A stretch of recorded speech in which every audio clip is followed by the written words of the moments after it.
Do you remember back when you were a kid in school, high school, primary school, whatever you want to call it, and you needed to go to the toilet? You need to pee, you need to poop, and you do this. Excuse me, miss, excuse me, sir. May I please go to the toilet? You had to ask, right? You needed permission to pee. You needed permission to poop. That's just how it went. Basically, you're a kid, you've got to have permission to do anything. Now, fast forward, if you're an adult watching this, fast forward, think about a time that you've been in a classroom-like situation, a group of people, and you're involved, you're entrenched, and you need to go to the toilet, right? And you have that little bit of anxiety. Is it okay for me to leave? Is it okay for me to get up and potentially interrupt what's happening in this situation? Because I need to pee, I need to poop. I think it's a hangover from our, I don't want to sound too woo-woo-wah-wah, our subconscious programming from when we were kids. You need permission to pee, you need permission to poop, especially when you're in a big group of people. You need permission. And I get that from a parent perspective now, because I got 5 of the little buggers. I've got one here right now who's not sleeping. But the barrage of questions that are permission-based. Can I do this? Can I do that? Can I go there? Can I eat this? Can I touch your phone? Can I put a song? Can I pick the music? Can I... It goes round and round in circles. And as a parent, you need the permissions in place, right? You need the permissions to stay in control of things, because kids growing, developing, if they don't have that direction, it would be chaos. So you need it. But you grow older and you carry these subconscious ideas, and there's many of them. I'm not going to be the one to give you a philosophical talk right now about that. But permission. You carry this idea that you need to be permitted to be able to do certain things. Now, I've built my channel. I've built a lot of my online following around learning a new language. And it's not just, hey, I want to pick up a new book and learn Portuguese today. No. It's more often than not disenfranchised, disconnected people from their Māori tongue, from their culture, that want to reconnect via their language. They want to learn. They want to learn their language. They want the language. Can you see where I'm going with this?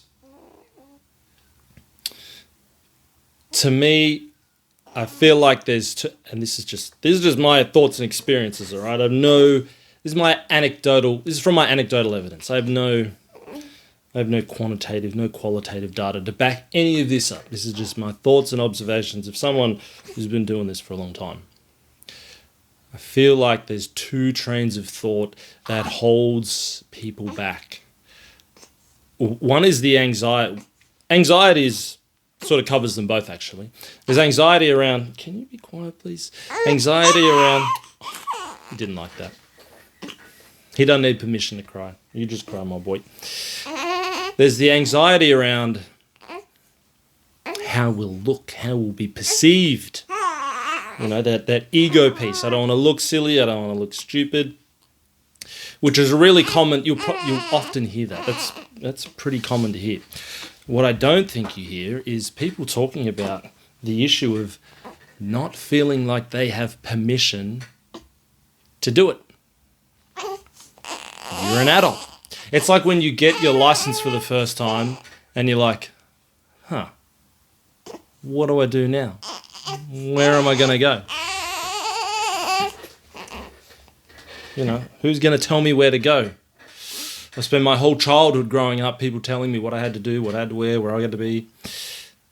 And the entire time I spent getting my license, someone told me what to do. Press this, indicate there, look there, over your shoulder, all the rest of it. But do you have permission to learn? Do you have permission to acquire? Do you need permission to acquire? That's where I'm going with this. And I feel like that a lot of us view our culture, nowadays in particular, through the lens of social media, which is awesome, but I think it's a double-edged sword. Because we see part of our culture as almost being up on a pedestal that if you didn't grow up with it, you weren't connected to it. It's beyond you. It's up here, you're down here. I wrote a blog post, newsletter, not too long ago, and it was titled, "Our Culture Isn't Performative." And I feel like there's a lot of things that we see in our culture that are performance-based, particularly around kapaka, that people see online and go, subconsciously anyway, I need to be that. I need to have that to be that person. I need to acquire those skills. I'm going to try some baby rocking here. I need to acquire those skills to be a Māori. It's like a test that you have to pass. Please excuse the squawking. It's like a test that you have to pass. You subconsciously think you have to pass this test. You have to acquire these skills. You have to be competent in these particular areas to be a Māori. Which isn't true. It's not true. That's the fallacy of it. That's part of the problem, I think, about seeing our culture on social media. So going back to the permission thing, do I have permission to acquire the thing that's been out of touch from me or out of reach from me for so long? Do I have permission? And the answer is not yes. The answer is not no.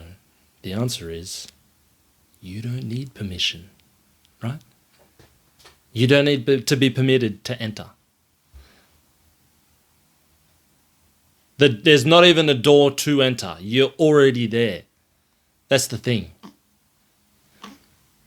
I often described it, reflecting on my younger days, as culture being like something that I could see through a window, but it was a fixed window. I couldn't open it. I didn't have access to it. I knew it was there, but I didn't have access to it. So what I'm trying to tell you is there is no window. There is no door. You are there. You're just there. You're in the paddock with the people, with us, with everyone. You're there. You're in the house. You're in. Your wrist has been stamped. There was no security to get by, but you're here. Your wrist was stamped at birth.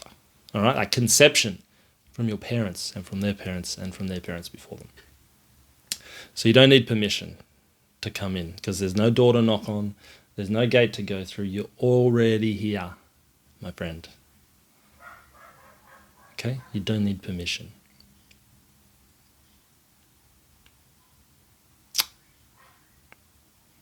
Look, you don't need permission. Permission to sleep. Babies don't need permission, right? They just do what they need to do. And I think that's a lesson a lot of us could take away as adults. Outside of the topic of my channel and what we're speaking about here in terms of a cultural connection, you don't need permission to do a lot of things. You can permit yourself if you have to. Outside of that, it's a free-for-all. You have free will to go out, do what you want to do. Don't get caught in that trap. I'm going to go put him down for a sleep.